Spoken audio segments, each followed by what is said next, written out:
is former US Congressman Ron Paul. Good to have you on, Ron. Let's start with this issue then of sanctions. The EU is insisting that it will back EU firms that are dealing with Iran. Is this going to cause a widening rift between the US and the EU? Well, I would think so. There's a big question there. I can't imagine it not already having done that. But so far, you know, there's been a lot of bluster.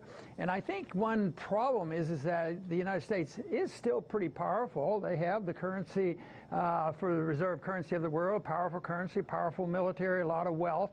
And we can throw our weight around. So even if the Europeans feel put upon and attacked by these sanctions that we put on Iran, I think they need to get some backbone, but my big beef about all this is I just don't like sanctions because it leads to problems like this, and that's really where the problem is. And right now, I don't know whether the Europeans will stick to their guns, because what if they get threatened? Some of these big companies may be threatened, and they do some business with the United States. But eventually, there will be competition, and that day will come. Maybe not today or tomorrow, but that day will come where the United States will have the competition. And right now, that's why there's talk about others having, other currencies to deal with as a reserve currency. China, Russia, and different countries would like to do that. So we have to wait and see what happens. But I don't like dictatorial powers. I don't like sanctions. I think that leads to currency wars. They've already started. And unfortunately, those kind of conditions sometimes can lead to a lot more and into some very hot wars as well.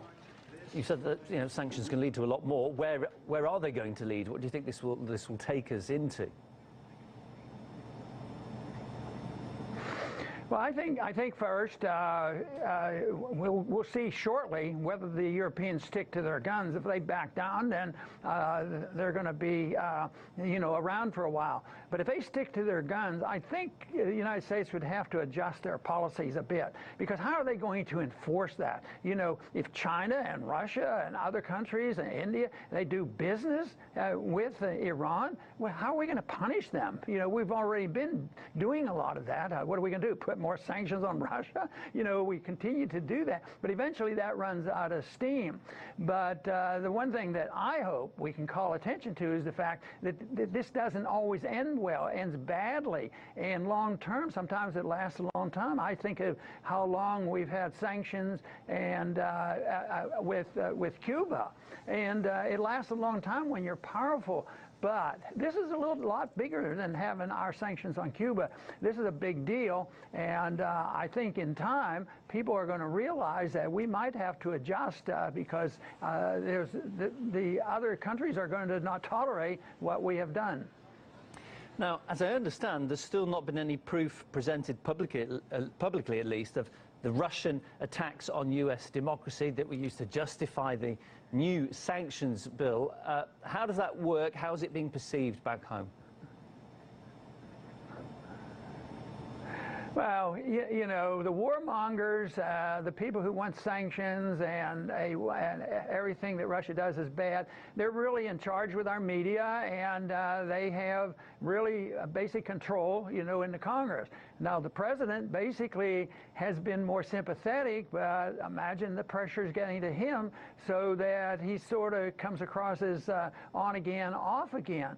But I think it's tragic what's happening, because they have no proof of anything, and for some reason these senators that have come up with this new bill, Graham and McCain and Menendez, I mean, just out of the clear blue, they have no evidence whatsoever of their charges that they have made. And I look at the world like none of us are perfect. All the countries have their shortcomings, but I think the responsibility for shortcomings should be their own country. So we come up short in many ways. I think that my job is to try to point that out so that we can change policy. But this idea of just blaming other countries and it's all somebody else's fault, and what we have have to do is put on sanctions, and then when they retaliate, we think, oh, the world's coming to an end. They don't have a right to do that. We have to punish them. I think it's a very, very bad foreign policy. And of course, I, as a libertarian over the years in Congress, I advocated a non-interventionist foreign policy. I just think we should be out of this business. And if you want to talk with people, fine, talk with people and work with people. So I liked it, you know, when Trump and Putin would talk, and I was sorry when the invitation for Putin was removed. I think talking is good. I was in the military in 1963, and I was glad that Kennedy talked to Khrushchev. We need to talk to each other, and that means by talking to each other, you ought to just get rid of all the sanctions and not pretend that we can run the world the way we have. Well, you say talking is good. I think it might depend on what's said. Let's chat, if we may, about Twitter's new war on hate speech. As I understand, several libertarian figures have fallen victim of that. Where are we going with this, Ron? Well, that's a good question, because that is a real mixed bag. The social media, in one sense, is a real delight. There's a lot of information out there. I've benefited by it. But it originated with a lot of government assistance, and the biggest role that social networks play is working with the government and giving the government the information. They do the work for the NSA. So it's a mixed bag. They call themselves private companies. The libertarians say, we don't regulate private companies, and yet it's so mixed. So I hope, the only thing I can hope for under these conditions is that maybe you know, the market will devise something that can become an alternative. But when you look at the strength and the power and the regulation of speech, and indirectly we're talking about the government, and the reason that I think happens is that you get accused of treasonous activity and treasonous speech, and because in an empire, treason is in an empire lies, the truth is treason.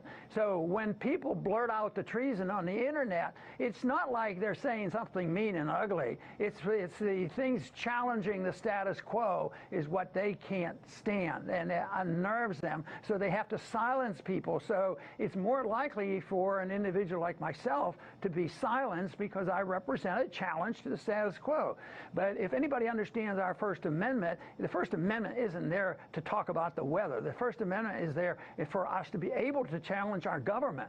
But if we do that now, whether it's direct regulation from the government or indirectly through social media, we have a real challenge. I'm just hoping that technology can stay ahead of it all, and that we can have alternatives to the dependency on Twitter and these other companies that have been working hand in glove with the government. Well, some critics are saying that these new policies of Twitter expose it as being a project of the Democratic Party. Do you think there's any truth to that? Yeah, well, you know, overall, I think the parties are a farce. You know, our policies don't change from Republicans to Democrats. They all love big spending. They like regulations. They like the NSA, the TSA. They like the Federal Reserve. They like printing money, and they don't care about deficit.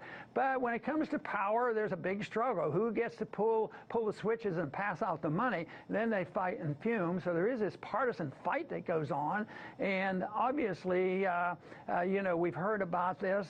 It amazes me that the only thing that comes of it is that there's charges against Russia for taking control of our elections, and it's all about Trump, and yet it hasn't been looked at carefully enough that maybe the other side had an axe to grind too, and the Democrats were probably more involved than the Republicans. But I think all of that is just a mess that we don't need, and I think if the world were put together more on a libertarian viewpoint, there wouldn't be this need, and there wouldn't be this you know, contest with each other.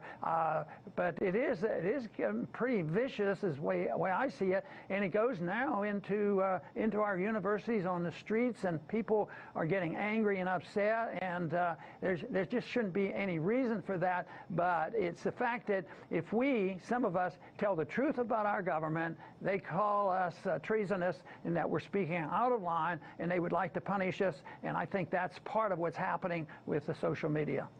Ron, you'll always be welcome to speak freely here on RT. Many thanks for your time. A pleasure to speak to you once again. Ron Paul, my guest, former US Congressman. Thank